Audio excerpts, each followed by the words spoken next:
And you'll kill up all the rats. And you leave the dump there, because they'll be back.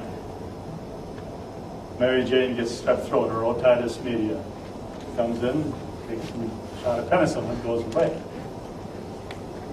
Kill off the rats. The weakness remains, and 3-4 months later, she's got it again, and again, and then again. And you finally put the child on maintenance doses of ampicillin. But the child has a mommy, the child has a daddy, and the child has a brother and a sister, and the kids even exchange gum. Now, why don't they all have strep? You've got an athlete's foot on one foot, not the other. Don't your feet touch at night?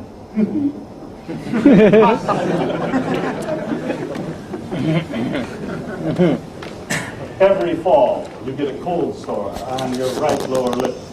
That has to be a right lower lip fall virus. Your lips touch. Why does it hop up to your upper lip? And every year you get it in the fall. You've had patients who have a silvery patch of hyaline tissue on their lip where they constantly get a cold sore. Same spot, same place, same lip. Come on now. BJ said, I walked down the road and I saw a dead cat. Cat looks perfectly fine to me. What killed the cat?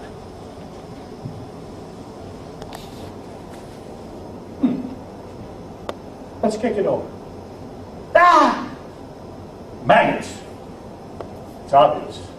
Maggots killed the cat. So you prick the vesicle of a cold sore, you put it on the electron microscope, and you find a virus, and you say the virus caused it.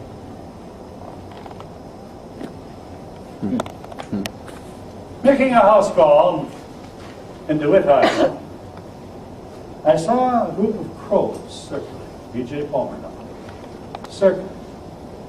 Circling. Up. Down. Fascinating. But I had to make my house call. So I went to the hospital. Adjusted the patient. I was coming back to Davenport, Iowa, and there they were. Circling. Up. I could contain my curiosity no longer. I parked the car, opened the door, and not slammed the door. Down on my hands and knees, crawled up to the fence, and out into the field. I crept closer and closer and closer and closer to the crows. I finally thought I was close enough to see what was going on here, so I stood up, and there was a dead horse. It's obvious. Crows kill horses. One more from BJ. Ever go into a butcher shop? What color is the counter? What? Order some meat? What color paper do they wrap it in? White. And then brown. The apron on the butcher is white. The walls are white. Should you occasion to be there, when a meat truck comes along, the inside of the meat truck is painted white. Go into an operating room. What color are the walls? White. What color is the table? White. What color is the mask that the surgeon wears? White. You know why? Germs hate white.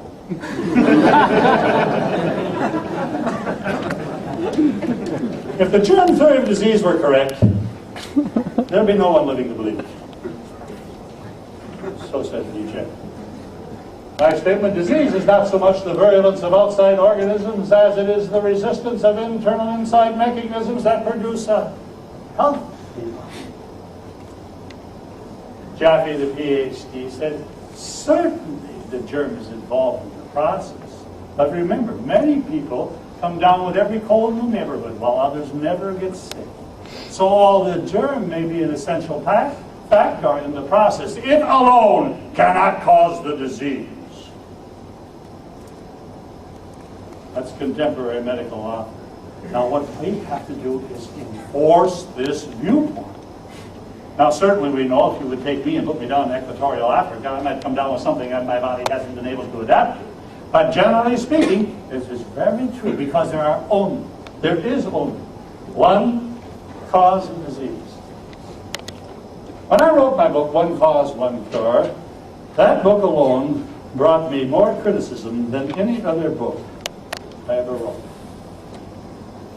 I got hate mail and hate calls like you wouldn't believe. They never even read the book. I know they didn't. One person that I called, I just said it out. I said, I just got your book. I hate it. Why? Why did you use that term, one cause, one cure? That's what we are trying to live down. I said, no. That is what we are, pardon me, that's what we should be trying to live up to. You realize there's only one cause of disease, period. The body's inability to comprehend itself or its environment. That's it. The body's inability to comprehend its own functions. For instance, I have diabetes, my pancreas is malfunctioning, and my body can't comprehend it, so I get all these symptoms and everything from the malfunctioning of the pancreas. The one cause, the body's inability to comprehend itself or its environment. And there's only one cure. The body's ability to heal itself. And there's only one thing you can do for a patient, any doctor, regardless of his or her degree, and that is to remove an obstruction to healing. What do you think you do with an adjustment? I heard Dr. Drexel. I've heard you Gonstead people before. You know doggone well who does the healing. What is the subluxation? An obstruction to healing. It's just that simple. You've got a tumor in your gut blocking your vital function. And the surgeon goes in and cuts it out. Does that heal the body? Lord, no, the body even has to heal the wound the surgeon made. You got an infection on your finger. And a medical doctor tells you to put an antibiotic on it. Does that heal the wound? No. What has it gotten rid of? An obstruction to healing. But you can have a wound on a cadaver on the floor here, filthy with infection. Put all the antibiotic on it you want. You'll have a clean wound. But it won't heal. The psychologist, the psychiatrist with mental suggestion gets rid of a thought you're harboring, which causes you stress and anxiety, which creates symptoms. But does that heal the body? No. But the stress removed from the body, that's the obstruction to healing. Now the body heals. And is there any disease known to man that has not had a spontaneous remission? Suddenly gotten well? Nope. So what does that mean? The body can heal all diseases. Why do you think the cancer surgeon, Bernie Siegel, said, there are no incurable diseases? Only incurable people. And what did B.J. Palmer say? Limitless innate. There are no incurable diseases. Limitless innate. Limitless innate intelligence. Only incurable people. Limited matter. Limitless innate, limited matter. That's our philosophy. And can you, with your educated mind, tell how much capacity that person has in their body when they come into your office? To say, I can't help you? No! So you accept all cases, regardless of their condition or their ability to take. That's the compassion. Sid Williams spoke of that many, many times.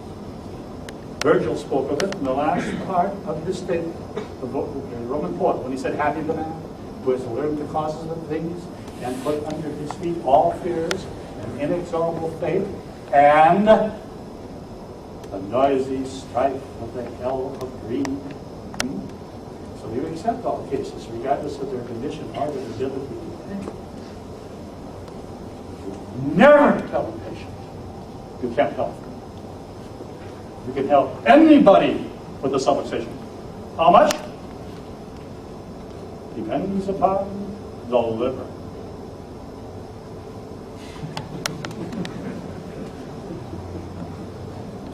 The living person.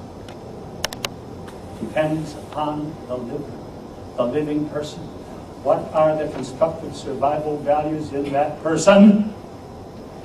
Once freed from the subluxation, that can respond to the restored nerve supply. That determines, not you, that determines how much the patient responds. So if an elderly patient came into my father, 4-pronged walker, all arthritic, grade 3 spondylolisthesis of the lumbar spine, exostotic spurs, osteoporosis,